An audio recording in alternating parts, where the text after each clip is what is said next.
Hi friends, welcome to Krishu world. இன்றைக்கி நம்ம என்ன பார்க்க போகிறோம் அப்படின்னா, வரலட்சுமி விரதத்தோட கலசம் சாரீ ட்ராப்பிங் தான் பார்க்க போகிறோம். அதுக்கு நான் ஒரு காட்டன் சாரீ தான் எடுத்திருக்கேன். நீங்கள் பட்டு எடுத்துக்கோங்க, உங்களுக்கு என்ன கம்ஃபர்டபுளாக இருக்கோ அது. இதை நான் வந்து ஃபஸ்ட்டு ஸ்டார்டிங்லேருந்து முந்தானைக்கு கொஞ்சம் முன்னாடி வரைக்கும் நம்ம கொசுவம் வைப்போம் இல்லையா, அதே மாதிரி எடுத்து மேலே நடுவில் அப்புறம் கீழே ஃப்ளீட்டை வந்து கரெக்டாக எடுத்து நான் பின் பண்ணிக்கிட்டேன். பின் பண்ணும்போது நமக்கு இந்த மாதிரி தான் வரும், ஓகேங்களா? ஏன்னா அப்போ தான் நமக்கு அது ஸ்டிஃபாக நிற்கும். இன்கேஸ் நீங்கள் பட்டு எடுத்துருந்தீங்கன்னா இந்த மாதிரி ஃப்ளீட் நல்லா எடுத்துகிட்டு நல்லா தேய்ச்சி விட்டுக்கோங்க. அதுக்கு பிறகு இந்த ஃப்ளீட் எடுத்து முடித்த பிறகு முந்தானை வந்து நம்ம நார்மலாக பல்லு எடுப்போம் இல்லையா, அதே மாதிரி முந்தானை ஃப்ளீட் எடுத்துக்கலாம். சின்னதாக குட்டியாக எடுத்தீங்க அப்படின்னா ரொம்ப அழகாக இருக்கும். அந்த மாதிரி எடுத்து அதையும் சேஃப்டி பின் வச்சு பின் பண்ணிக்கோங்க. ரொம்பவும் துணி வேண்டாம். முந்தானை வந்து ஏன்னா கலசம் சின்னதாக இருக்கிறனால நமக்கு கொஞ்சம் லென்த்தியாக இருந்தால் போதும். ஸோ நான் இப்போ சாரீ அதாவது முன்னாடி கொசுவும் இதுவும் எடுத்துக்கிட்டேன், பல்லுவும் நான் பின் பண்ணிக்கிட்டேன். பின் பண்ண பிறகு இந்த மாதிரி தான் நமக்கு ஃபைனல் வரும். அதாவது நான் இந்த இப்போ காமிக்கிறேன் பாருங்கள். இதை வந்து நான் ரெண்டாக மடித்து வச்சுருக்கேன் சாரியை. ஸோ இந்த மாதிரி வரும். அதுக்கு பிறகு முந்தானை தனியாக இந்த மாதிரி தான் வரும்.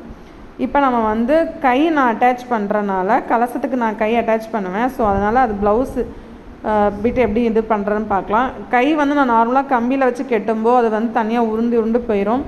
அதனால் நான் வந்து இந்த துணி வச்சு கொஞ்சம் டைட்டாக கட்டி வச்சுருக்கேன். இப்போ நம்ம நார்மலாக ப்ளவுஸ் பிட் எடுத்துக்கிட்டு இப்போ இந்த ரெண்டு சைடு பார்டர் இருக்கு இல்லையா, இந்த பார்டர் வந்து நம்ம ப்ளவுஸ் தைச்சா எப்படி வருமோ அதே மாதிரி கையில் வந்து ரெண்டு சைடு கையிலையும் பின் குத்திக்கோங்க. பின் குத்தும்போது நடுவில் துணி வந்து உங்களுக்கு லூஸாக தொங்கிட்டுருக்கிற மாதிரி தான் இருக்கும். அது அப்படி இருக்கட்டு. ஸோ ப்ளவுஸ் வந்து நம்ம ஸ்டிச் பண்ணால் இருக்கிற மாதிரி இருக்கும். ரெண்டு சைடு கையிலையும் அந்த பார்டர் வர மாதிரி பின் பண்ணிங்கன்னா அந்த மாதிரி தான் இருக்கும். கொஞ்சம் முன்னாடி துணி அந்த மாதிரி லூஸாக இருக்கும். நான் இப்போ படத்தில் காமிக்கிறேன் பாருங்கள், அந்த மாதிரி முன்னாடி லூஸாக இருக்கும். அது இருக்கட்டு.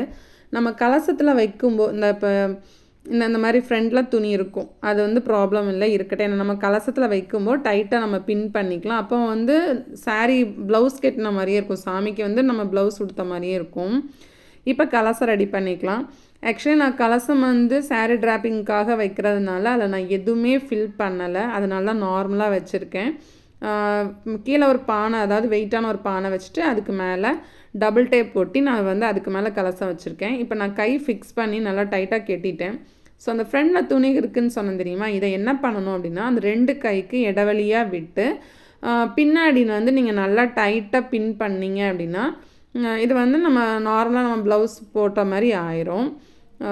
நான் பேக்கில் நல்லா டைட்டாக நம்ம அந்த கேப் இருக்கு இல்லையா, அந்த கை கேப் வழியாக பேக்கில் எடுக்கணும். அந்த துணியை எடுத்துகிட்டு நல்லா டைட்டாக பின் பண்ணிங்கன்னா இப்போ இந்த மாதிரி இருக்கும். நம்ம பின் பண்ண பிறகு இந்த மாதிரி இருக்கும். அதுக்கு பிறகு நம்ம எடுத்துருக்க பின்னு முந்தானையை தனியாக விட்டுருங்க. அதுக்கு கொசு மாதிரி எடுத்துருக்கோம் தெரியுமா, அதை ரெண்டாக மடித்து கீழே இருக்க பானைக்கு கவர் பண்ணுற மாதிரி கொண்டு வந்து ஹைட் ரெண்டு சைடும் ஈக்குவலாக இருக்கான்னு பார்த்துட்டு அதை வந்து சேஃப்டி பண்ணிக்கோங்க. அதாவது சேஃப்டி பின் வச்சு இடுப்பு சைடில் நம்ம டைட்டாக பின் பண்ணிக்கலாம். அவ்வளோதாங்க. அதுக்கு பிறகு ஒன்றும் இல்லை, நம்ம முந்தான இது பண்ணியிருக்கோம் இல்லையா, அதை நம்ம எப்படி வலது பக்கமாக எடுத்து இடது பக்கம் ஷோல்டரில் பின் பண்ணுறோமோ அதே மாதிரி கலசத்துக்கும் பின் பண்ணிடுங்க. அதுக்கு பிறகு கீழே நம்ம ஃப்ளீட் எடுத்துருக்கோம் இல்லையா, அந்த கிளிப்பெல்லாம் எடுத்து விட்டிங்கன்னா பக்காவாக நம்ம மகாலட்சுமி நம்ம வீட்டில் ரெடி ஆயிடுவாங்க. பாருங்களேன், நான் அந்த பின் எடுத்த பிறகு எப்படி இருக்குன்னு பாருங்கள்.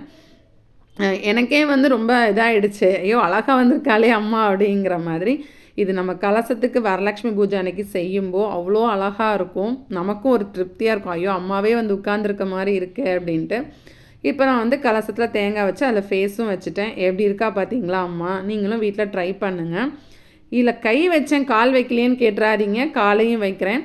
ஒரு சின்ன குழந்தை கால் தொங்க போட்டு உட்காந்துருக்க மாதிரி இன்றைக்கி நான் ரெடி பண்ணியிருக்கேன். அடுத்தடுத்து வர வீடியோவில் ஒவ்வொரு பத்மாசனம், ஒரு கால் மடக்கி உட்காந்துருக்கிறது, அந்த மாதிரி நான் உங்களுக்கு காமிக்கிறேன். எப்படி இருக்கா எங்கள் வீட்டு அம்மா? நல்லா இருக்காளா? நீங்களும் ட்ரை பண்ணுங்கள், உங்கள் வீட்டில் இந்த மாதிரி பண்ணி பாருங்கள். இந்த வரலட்சுமி பூஜை நல்லபடியாக நடத்துங்க.